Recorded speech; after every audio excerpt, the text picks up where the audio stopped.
Assalamualaikum warahmatullahi wabarakatuh. Di video kali ini kita akan melanjutkan materi yang sebelumnya ya, terkait pengujian hipotesis. Nah, sebelumnya kita sudah membahas tentang bagaimana sih kita membentuk hipotesis nol dan hipotesis alternatif. Kemudian kita juga melihat kesalahan tipe 1 dan tipe 2 itu seperti apa. Lalu kita juga sudah melakukan pengujian terhadap case dengan to diketahui, baik itu one tail maupun dengan two tail. Nah, pada video kali ini kita akan melanjutkan pengujian hipotesis dengan to tidak diketahui. Dan next juga kita akan melihat bagaimana kalau misalnya populasinya diproporsikan. Nah, sekarang pengujian hipotesis untuk rata-rata populasi dengan case-nya to tidak diketahui. Nah, untuk to tidak diketahui ini atau standar deviasi populasinya belum diketahui, maka yang akan diketahui adalah S. Apa itu S? S itu adalah standar deviasi sampel, ya. Nah, jika to diketahui itu kita menggunakan tabel distribusi Z, maka untuk case to tidak diketahui ini kita menggunakan tabel T distribution. Nah, cara melakukan pengujian statistiknya gimana? Berarti T sama dengan X bar dikurang mu 0 dibagi S dibagi lagi akar dari N. Nah, untuk rumus perbedaannya di mana? Nah, sebenarnya kalau kita lihat hampir sama ya. To diketahui, kita menggunakan tabel distribusi Z ya. Dengan rumus Z sama dengan X bar dikurang mu 0 sama ya. Nih, dibagi kalau untuk to tidak diketahui itu menggunakan S, kalau to diketahui maka di sini to dibagi sama akar N gitu ya. Perbedaannya di sini ya. Dan perbedaannya tabel yang kita gunakan adalah tabel distribusi T. Nah, untuk tabel distribusi T ini, kalau di tabel Z itu kolomnya ada Z di sini ya. Ini upper tail kan ya. Untuk tabel, nah di sini ada nanti satu berapa gitu ya, 1,2 atau sekian-sekian. Nah, untuk tabel T, bentuknya nih tabel. Nah, di sisi sebelah kiri itu ada namanya degree of freedom ya, atau derajat kebebasan. Nah, degree of freedom ini ada 1 sampai 100 ya. Kemudian di bawahnya infinity. Nah, untuk degree of freedom ini gimana kita menentukannya? Dengan N dikurang 1. Jadi berapa nih sampel kita? Kalau misalnya kita punya sampelnya itu 18. Nah, degree of freedom-nya berapa? N-nya 18 nih. Degree of freedom-nya berarti 18 dikurang 1. Artinya DF-nya adalah 17. Kalau kita punya sampelnya 15, maka degree of freedom kita berarti 14. Gitu. Seterusnya ya.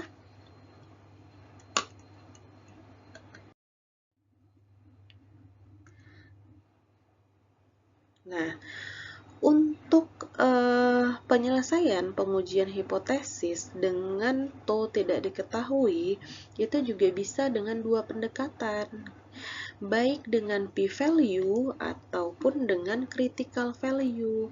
Nah, untuk p-value itu sama dengan sebelumnya, dengan to diketahui. Kita akan menolak H0 jika kondisinya p-value-nya lebih kecil atau sama dengan alfa. Nah, sementara pendekatan critical value ada 3 kondisi, ya. Ini kondisi untuk lower tail. Ini untuk upper, dan ini untuk two tail atau dua arah. Jadi, kalau lower tail itu kita akan membandingkan T hitung kita atau T hasil uji statistik dengan T tabel. Tapi sisi sebelah kiri artinya T-nya di bawah 0 ya. Nah, kalau dia upper tail, kita bandingkan T hitung dengan T tabel. Dengan kondisi upper berarti pengujian ke kurva sisi sebelah kanan, artinya yang bernilai positif ya. Nah, kemudian kalau two tail, dua arah bentuknya, artinya kita melakukan pengujian langsung dua arah nih, sisi kanan dan sisi kiri.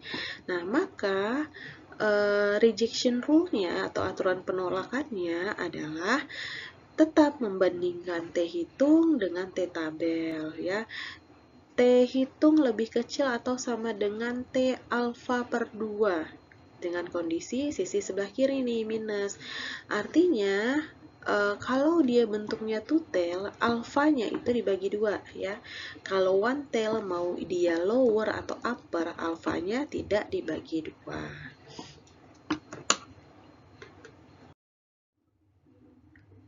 Kita lihat contohnya ya. Di sini contohnya adalah patroli lalu lintas. Di sini pengujian satu arah atau one tail dengan tow tidak diketahui. Oke. Nah, patroli lalu lintas secara periodik mengambil sampel kecepatan kendaraan. Nah, sampel dari kecepatan kendaraan itu digunakan untuk melakukan pengujian hipotesis.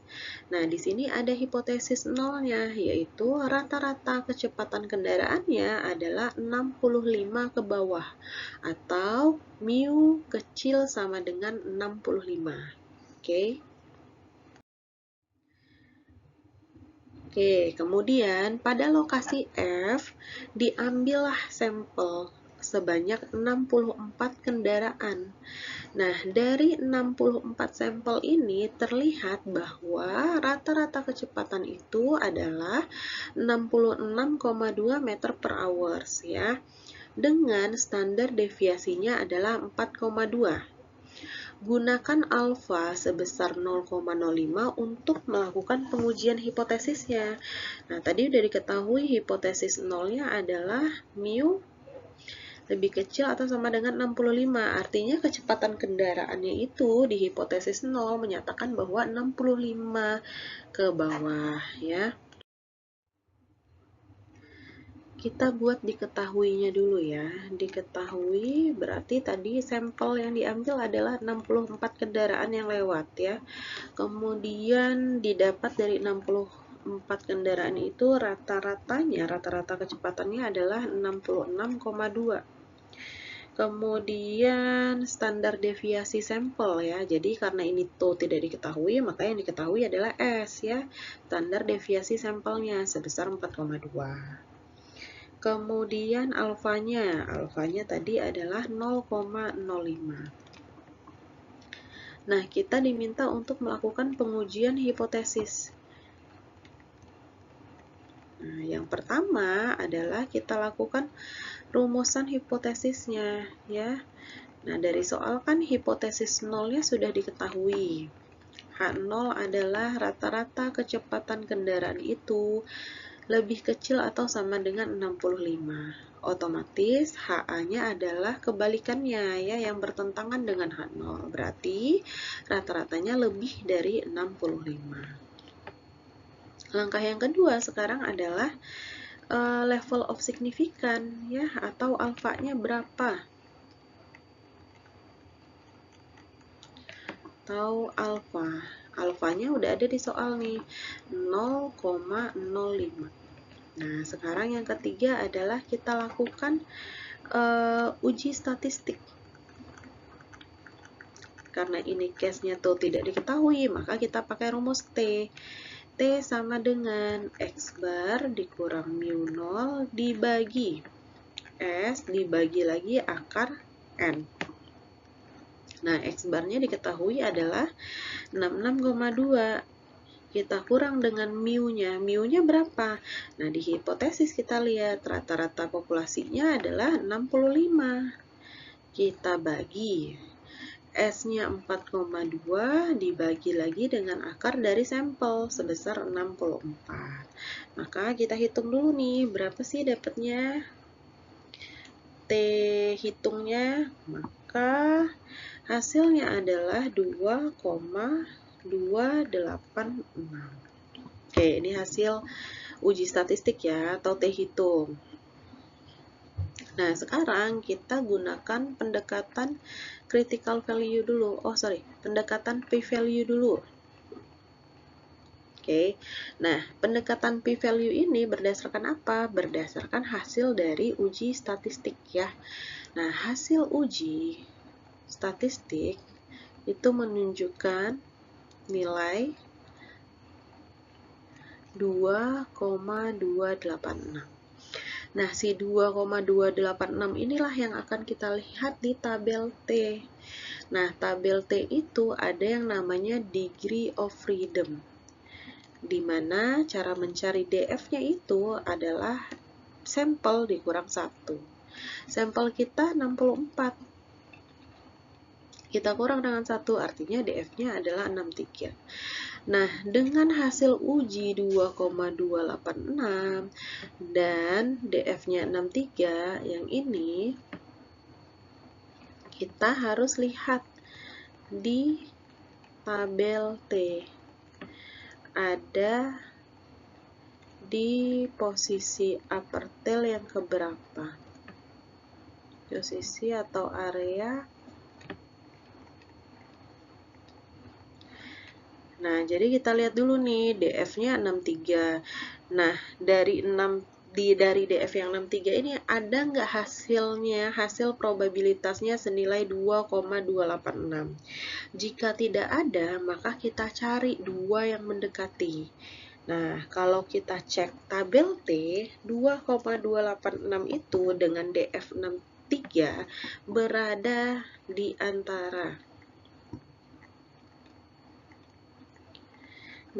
di antara 0,025 dan 0,01, atau 2,286 berada di antara 1,998 dan 2,387. Masuk ya, antara 1,998, batas atasnya 2,387. Nah, ini nilainya kan masuk ya. Nah, sekarang kita berarti sebelum pembuktian berarti p-value kita itu berada di antara 0,01 dan 0,025. Nah, sekarang pembuktian nih terakhir, kita buktikan mau ditolak apa diterima nih gitu ya.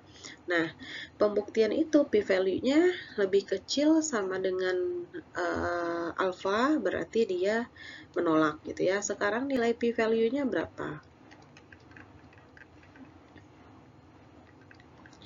P-value kita adalah 0,01 dan 0,025.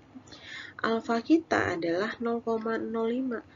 Nah, ini kan lebih jelas lebih kecil p-value-nya. Artinya H0 ditolak. Oke ya.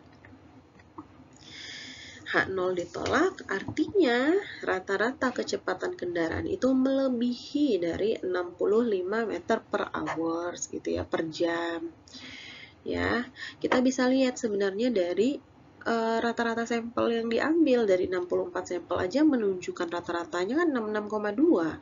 Sementara di sini dinyatakan 65. Itu udah kelihatan harusnya H0 ditolak. Tapi tetap kita harus melalui prosedur step by step pengujian hipotesis. Oke, tadi kita sudah coba dengan pendekatan p-value. Berarti sekarang kita menguji hipotesis dengan pendekatan critical value. Oke, kalau pendekatan critical value ini adalah berdasarkan alfa ya.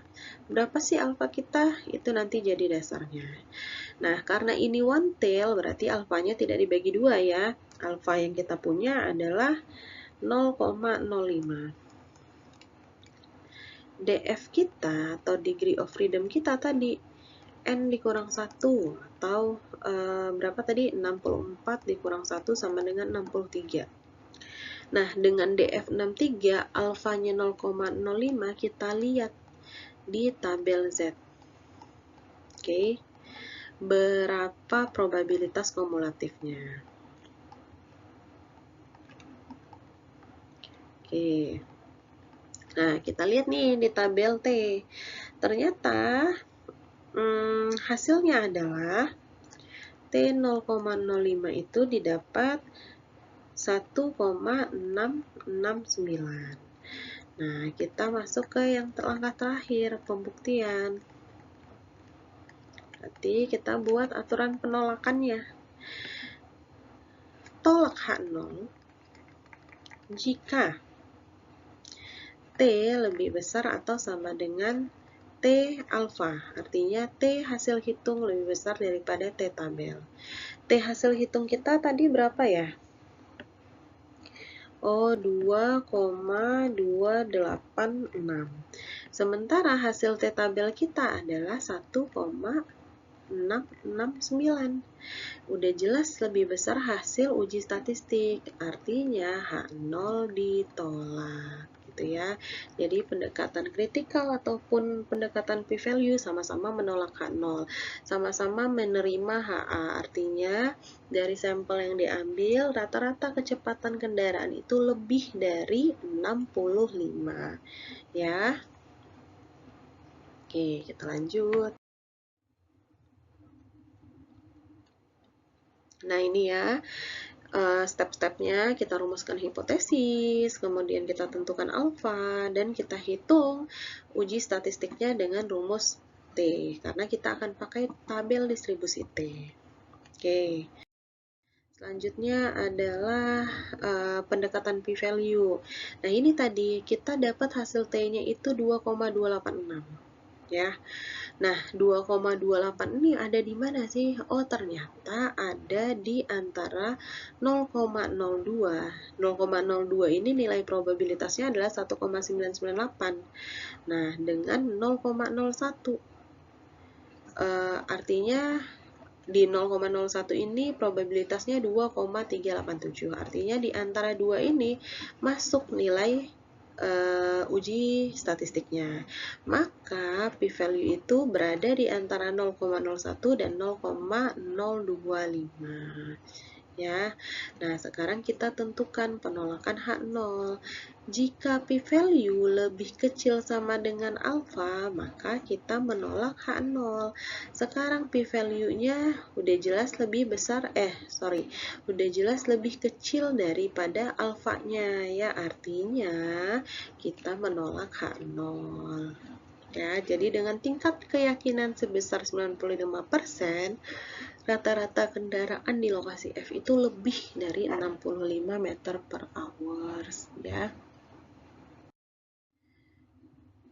Oke, ini kalau pendekatan critical value berdasarkan alfanya. Alfanya 0,05, kemudian DF-nya itu 63. Nah, kita tinggal lihat berapa sih probabilitas dari DF 63 dengan alfanya 0,05. Oh, ternyata 1,669. Nah, kita lihat juga T hitung dibandingkan dengan T tabel. Kalau T hitung lebih besar daripada T tabel, otomatis kita menolak H0. Nah, T hitung kita nih, nilainya adalah 2,286. Sementara T tabel kita ini 1,669. Artinya lebih besar nilai uji statistik ketimbang tabel. Berarti H0 kita tolak. Ya sama seperti kesimpulan pendekatan p-value tadi, bahwa rata-rata kendaraan yang lewat di lokasi F itu adalah lebih dari 65, ya. 65 meter per hour kecepatannya ya, bukan kendaraannya 65. Nah, ini kalau kita gambarkan di kurva, karena dia case-nya adalah one tail, satu sisi, dan tadi kan HA-nya menyatakan H0 tadi mu lebih kecil sama dengan 65, nah HA-nya itu kan mu-nya otomatis lebih besar dari 65. Nah, ini tanda lebih besar, berarti dia upper tail. Nah, upper tail itu ada di sisi sebelah kanan gitu ya. Ini area sebelah kanan di atas 0, di atas 0, sorry. Di atas 0 atau yang bilangan positif. Ini ya. Nah, ini area menolak H0. Oke.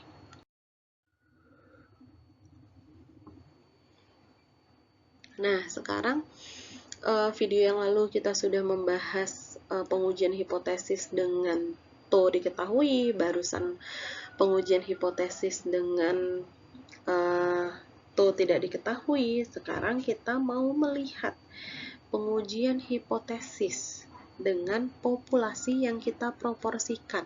Oke. Nah, ini ya. Nah, untuk populasi yang diproporsikan atau proporsi populasi, ini sama ya, bagian yang sama itu adalah hipotesis 0. Nah, dalam secara umum, bentuk hipotesis itu ada 3. Yang pertama one tail lower, one tail upper, dan two tail. Ini sama ya, kita menandakan H0 itu selalu ada tanda sama dengannya. Ada sama dengannya, ada sama dengannya. Nah, untuk HA kebalikannya H0. Kalau dia satu arah dan dia lower, udah pasti dia lebih kecil. Kalau upper lebih besar gitu ya. Bedanya di mana? Kalau tadi menggunakan mu, nah kalau ini menggunakan P atau proporsi gitu ya. Nah, pengujian statistiknya gimana nih kalau kita mencari atau melakukan pengujian terhadap populasi yang diproporsikan? Nah, tes statistiknya itu menggunakan tabel Z ya. Z sama dengan P bar dikurang P0 dibagi standar deviasi dari proporsi populasi.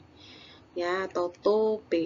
Nah, untuk mencari standar deviasi proporsi ini, maka rumusnya adalah akar dari P0 dikali 1 dikurang P0 dibagi N.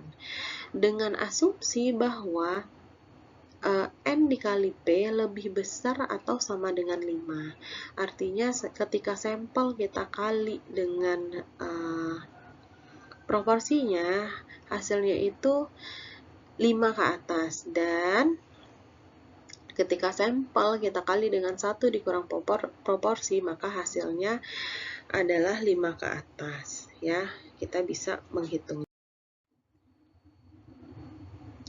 Nah, sekarang aturan penolakan. Aturan penolakan ya sama ya dengan sebelumnya. Kalau p-value itu kita bandingkan dengan alfa. Kalau lebih kecil ya menolak. Nah, kalau untuk critical value juga sama. Ini untuk lower, ini untuk upper. Oh, kebalik nih saya. Harusnya yang di atas yang positif itu untuk upper. Yang kedua untuk lower, yang ketiga adalah two tail atau dua arah gitu ya. Nah, kita lihat contoh. Di sini contohnya adalah case untuk proporsi populasi dengan two tail, artinya dua arah ya. Nah, contohnya di sini National Safety Council atau NSC.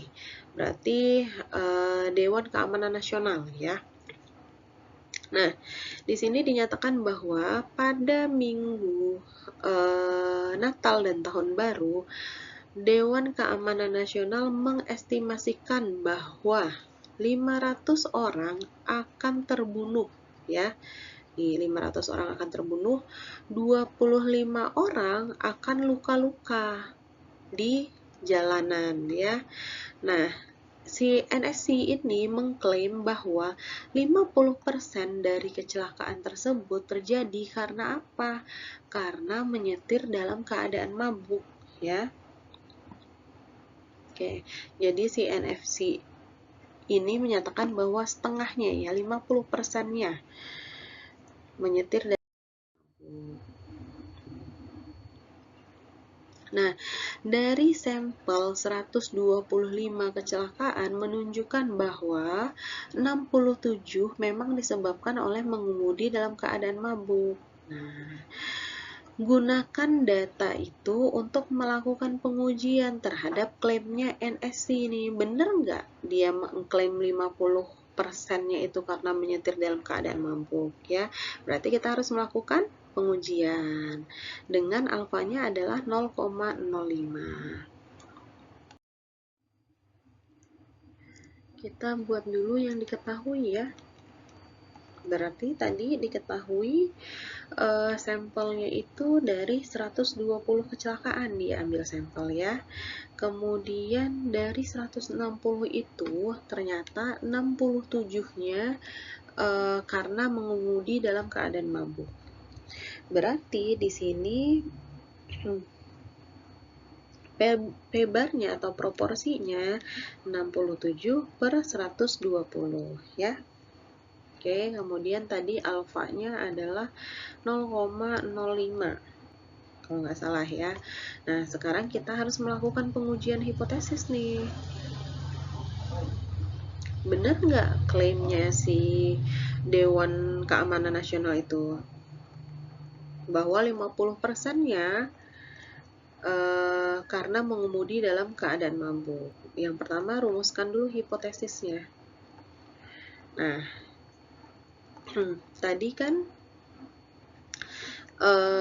NFC-nya itu mengklaim bahwa, berarti ini proporsi ya, 50% eksiden itu, kecelakaan itu terjadi karena mengemudi dalam keadaan mabuk. Berarti H0-nya sama dengan 0,50. Kenapa sama dengan? Karena tadi klaimnya NFC itu tidak menyatakan bahwa 50% ke bawah atau 50% ke atas, tapi langsung adalah 50%. Berarti sama dengan ya. HA-nya otomatis proporsinya tidak sama dengan 0,50 ya. Nah, kemudian yang kedua, apa yang kita lakukan? Tentukan level of significant. Level of significant itu adalah alfa ya. Alfanya sudah diketahui 0,05. Sekarang kita lakukan uji statistik. Nah, uji statistiknya ini dengan Z ya. Z sama dengan P bar dikurang P0 dibagi standar deviasi proporsi. Nah, ini kan belum diketahui nih standar deviasinya. Otomatis harus kita cari dulu tuh proporsi sama dengan akar dari P0 dikali 1 dikurang P0 dibagi N. Nah, sekarang P0-nya itu berapa? Ini ya, 0,50 itu. Akar dari 0,50 kita kali dengan 1 dikurang 0,50 dibagi dengan sampelnya kita. Sampelnya kita adalah 120. Ya. Nah, ini hasilnya adalah 0,04 nih, kita bikin panjang dulu ya belakang komanya. 5, 6, 4, 4. Oke. Nah, kalau tuh-nya sudah diketahui, tuh dari proporsi itu, berarti kita bisa mencari Z. Kita bisa melakukan pengujian statistik ya. Berarti Z-nya sama dengan P bar. P barnya berapa? Ini ya, proporsinya 67/120. Ini bisa kalian langsung proporsiin berapa ya. Kita kali dengan, kita kurang dengan P0. P0-nya berapa tadi? 0,50 atau 50% kan? Kemudian kita bagi dengan standar deviasi proporsi. Itu kita dapatnya adalah 0,045644. Nah, ini dicari hasilnya berapa. Kita hitung dulu ya. Nah, hasilnya adalah 1,28. Nah, artinya Z hasil uji statistiknya adalah 1,28 ya. Nah, sekarang kita mau melakukan pengujian pendekatan p-value dulu. P-value. Ini mudah-mudahan cukup ya, dibagi 2, sebelahnya critical value. Langkah keempat, kita cari dulu berapa sih nilai P-nya atau P-value-nya. Ini berdasarkan hasil uji statistik. Hasil uji statistik kita tadi kan dapat Z sama dengan 1,28 ya. Nah, ini lihat di tabel Z. Berapa sih probabilitas kumulatifnya? Probabilitas kumulatif dari Z sama dengan 128 adalah, nah ini kita lihat di tabel ya, ternyata 0,8997 ya.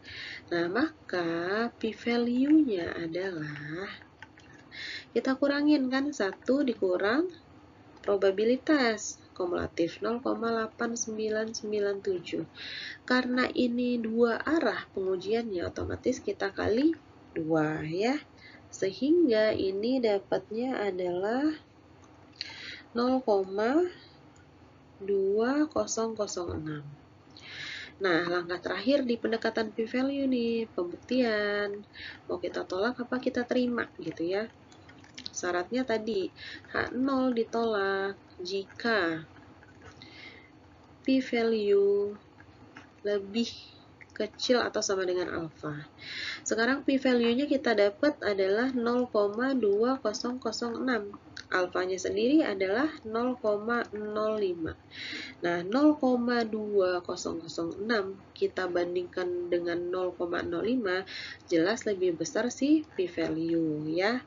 Artinya, kalau kondisinya begini, berarti H0-nya diterima. Nah, dengan pendekatan p-value yang kita sudah hitung, kita lakukan pengujian, ternyata H0 diterima. Artinya apa? Klaim dari Dewan Keamanan Nasional itu sebanyak 50% kecelakaan itu terjadi karena mengemudi dalam keadaan mabuk itu terbukti ya, karena kita menerima H0. Nah, coba kita cari dengan pendekatan critical value. Sama nggak hasilnya ya? Nah, si critical value ini kan berdasarkan dari alfa ya. Nah, kita tadi punya alfanya adalah 0,05. Karena ini bentuknya two-tail, dua arah,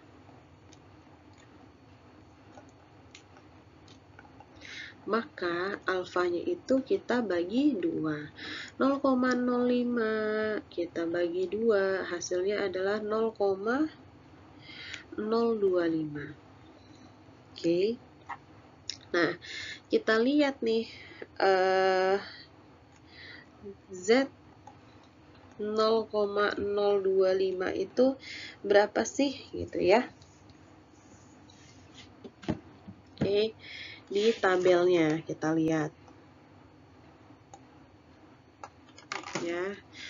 Nah, kita mau mencari Z alfa per 2 atau Z 0,05.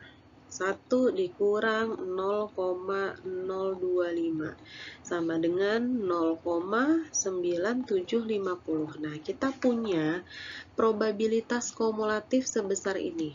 Maka kita lihat tabel Z. Probabilitas 0,9750 ini ada di posisi Z berapa? Di posisi berapa gitu ya. Nah, ternyata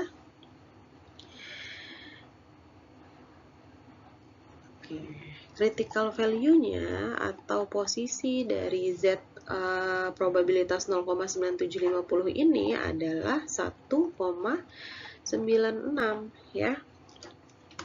Nah, sekarang tinggal kita langkah ke terakhir, pembuktian. Oke. Nah, kita akan menolak kalau kondisinya H0 ditolak jika H0 ditolak jika Z hitung lebih besar atau sama dengan Z alfa per 2. Z hitung kita berapa tadi? Z hitung kita adalah nih ya, 1,28. 1,28. Z tabel kita adalah 1,96. Apakah 1,28 ini lebih besar dari 1,96? Enggak kan? Lebih kecil. Artinya H0 diterima ya. Nggak ada alasan kita untuk menolak H0 karena hasil pengujiannya ternyata Z table-nya lebih tinggi daripada Z hitung. Nah, sama berarti dengan dua pendekatan baik p-value ataupun critical value menyatakan bahwa H0 diterima. Artinya klaim dari Dewan Keamanan Nasional itu terbukti bahwa 50% kecelakaan terjadi karena orang ya pengunjung mengemudi dalam keadaan mabuk gitu ya. Oke. Nah, ini kalau kita lihat ya, sama ya. Sebelum melakukan pengujian statistiknya berarti kita harus cari ini ya, standar deviasinya.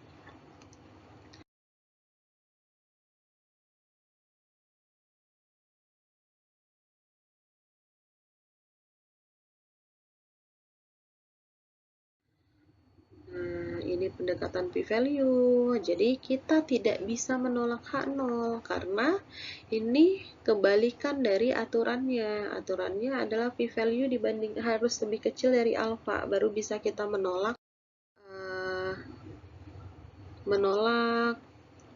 H0 gitu ya.